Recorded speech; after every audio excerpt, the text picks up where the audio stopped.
আসসালামু আলাইকুম সুপ্রিয় শিক্ষার্থীরা, আজকে মডিফায়ার টপিকে কোয়ান্টিফায়ার নিয়ে আলোচনা করব।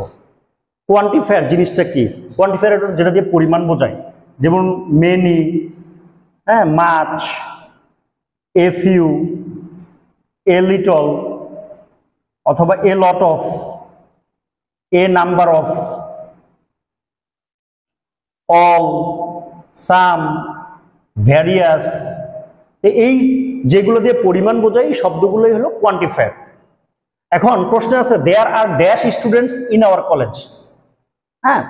তো আমরা সাধারণত বলতে পারি there are many students. Many শব্দটাকে আমরা চয়ন করতে পারি, মেনি স্টুডেন্টস, অথবা কি বলতে পারি এ লট অফ, অথবা এ নাম্বার অফ। সাম স্টুডেন্টস তো আমরা সাধারণত বলি না, কিছু স্টুডেন্টস। একটা কলেজে যেহেতু অনেক স্টুডেন্টস থাকে, মেনি অথবা এ লট অফ। আর এ নাম্বার অফ হলো কিছু সংখ্যক, এটার থেকে এ লট অফটা ভালো হবে।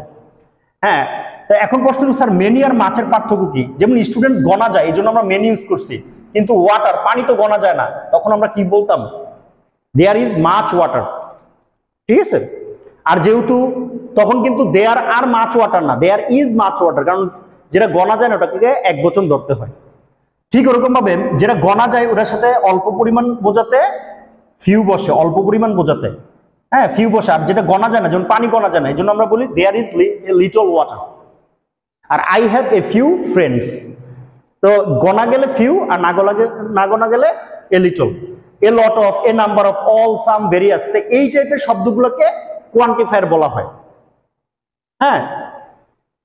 যখন আমাদের কোয়ান্টিফায়ার বলবে তখন আমরা এই টাইপের শব্দগুলোর দিকে ফোকাস দিব। তো এই ছিল কোয়ান্টিফায়ার সম্পর্কিত আলোচনা। সবার জন্য শুভকামনা। Thanks for watching.